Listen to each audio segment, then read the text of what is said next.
Hi, my name is Laura Dalton and I'm deaf in my left ear. I consider myself to be hard of hearing. I am one of 10 children and I'm the 8th youngest in my family, and I'm the only one of my siblings that has hearing loss. As a child, I always knew that I couldn't hear out of my left ear, but my parents didn't believe me. But honestly, I was a pretty dramatic little kid, so I can kind of understand why they didn't believe me. I have really early memories of friends whispering in my left ear and me having to turn my head so they could whisper in my right ear. I have a memory of my mom trying to pass me the phone to my left ear and me switching it to my right ear saying, "I can't hear out of that ear," and her just kind of laughing like, "What do you mean? Yes, you can." I remember playing on the playground or on the softball field and hearing my name called and having to spin in a full circle once, sometimes twice, trying to localize where the sound was coming from. So my entire childhood I remember being deaf in my left ear. It wasn't until the hearing screenings that they had at my middle school when I was in 7th grade that I failed the hearing screening in my left ear, and a letter was sent home to my parents notifying them that they needed to take me for a full audiologic evaluation. So they did, of course, and through that evaluation I was officially diagnosed that I was deaf in my left ear. The audiologist and ENT believed that it was most likely congenital. I was born in 1989, so at that time the universal hearing screenings were non-existent. So it was just never detected at birth because I wasn't screened as an infant. We left that appointment with not very much information other than that I was deaf in my left ear and what type of loss it was. At the time there weren't any options for me as far as amplification, and we weren't given really any direction as far as what my parents needed to do to help their child that had hearing loss. Really, the only thing that they did was they coached my parents about conserving my hearing in my right ear. I had a special ear mold made for loud and noisy situations, and that it was very important that I protect the hearing in my right ear because that was all I had left. Sometime after that appointment, I remember my dad finding out about the cochlear implant, and I remember us rushing to the audiologist's office, and my dad wanted to find out if I was a candidate for a cochlear implant. And at the time, it was not FDA approved for individuals with unilateral loss, so I was not a candidate for a cochlear implant. So again, we were back to no options as far as amplification for myself. I was in mainstream classes in elementary school, middle school, high school, and college.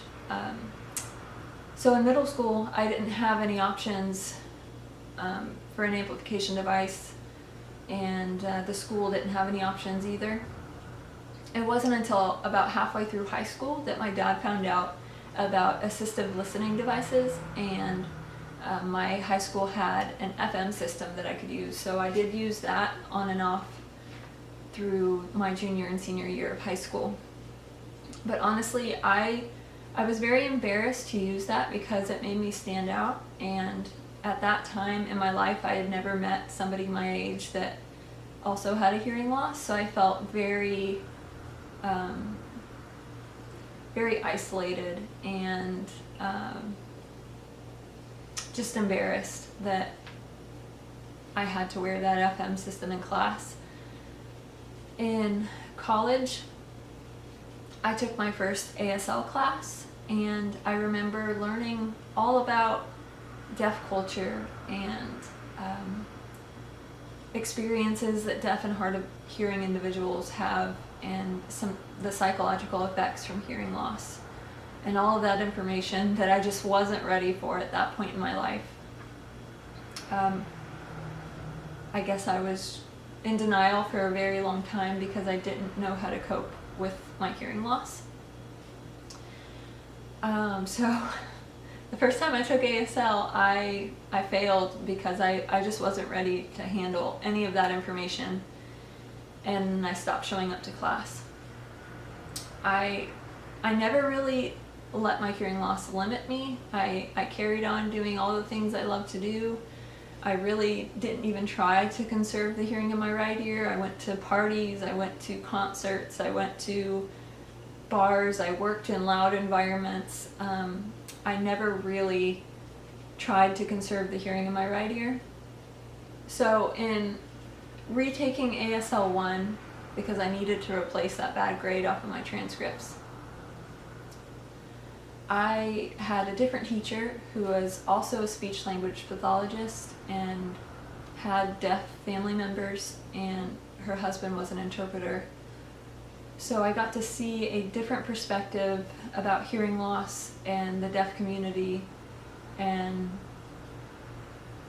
my whole outlook of my hearing loss totally changed when I took that class again.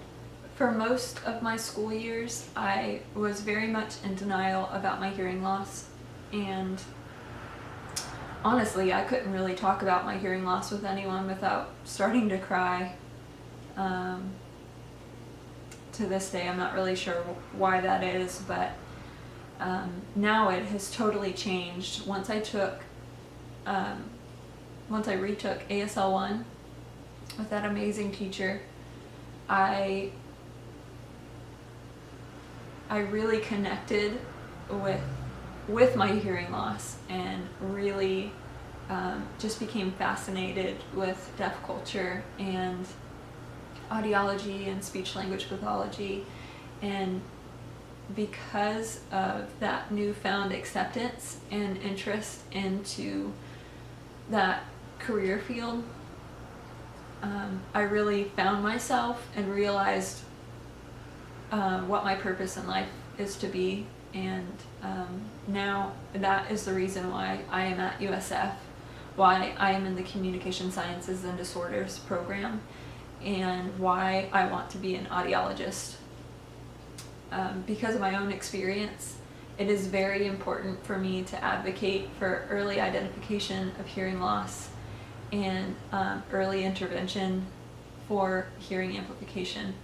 So being at USF has offered me new devices that I'm able to use in class that have helped me succeed. Now, I still use an FM system. I am not embarrassed or ashamed to use it because I know that I will not miss any information using the FM system. I'm not ashamed to sit in the very front row as close to the professor as possible because that really helps make sure that I'm not missing any information. I also use a cart provider, and if you don't know what that is essentially like a live transcript of everything that is said in the class. And that is incredibly helpful because I have pretty much the captions real time on a tablet in front of me, and if I miss something, I can look down and refer to that, which is really helpful. And then that transcript is also emailed to me, so if I have any holes in my notes, or if I feel like I didn't understand something or didn't catch all of something, I can refer to that. My identity has definitely changed throughout my life. I feel very much like most of my adolescence and early adulthood, I was very much lost and wasn't sure which direction my life needed to go and who I was as a person. But after I accepted my hearing loss and really embraced it and became proud of it, that I know who I am, I know what I'm supposed to do, I know my purpose in life, if you will, and I'm so thankful that my identity has changed because I'm a more driven individual now, and I know what I want out of my life, and I know how to better advocate for myself. So my identity's definitely changed, but it's changed in a very positive way, and I'm hoping to learn from all the experiences that I've had throughout my life and to use that to help other people with hearing loss. Something that I would like to change about how others interact with me, especially if they are aware of my hearing loss, is that they don't cover their mouth when they talk, because it's helpful to be able to use reading lips to fill in the gaps of information I miss, especially if we're in a noisy environment. It helps if the person tries to enunciate and slow down their speaking. It really helps if I'm walking next to somebody, if they walk on my right side so that I can hear them clearly and I'm not having to walk slightly turned the whole way. It would also be really helpful if I didn't receive judgment for not wanting to go to loud events. So many times I've had to decline invitations to concerts or loud bars purely because I really do care about conserving my hearing in my good ear. And I feel so judged when I say that I can't go because it's too loud. And that's my decision to make, and it's really important to me. So it would be really helpful if, when I express the concern for a noisy environment, that that either we can compromise on going somewhere else, or that you're just understanding that I can't put myself in that loud, noisy environment. I think it's very important to not assume that just because somebody does not have a deaf accent that they do not have problems hearing you.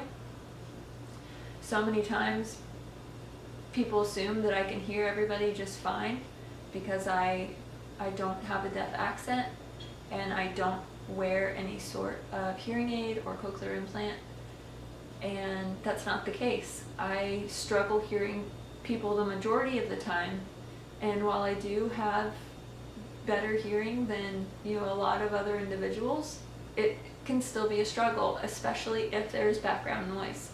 So just be aware of that. Thank you so much for taking the time to listen to my experience with hearing loss.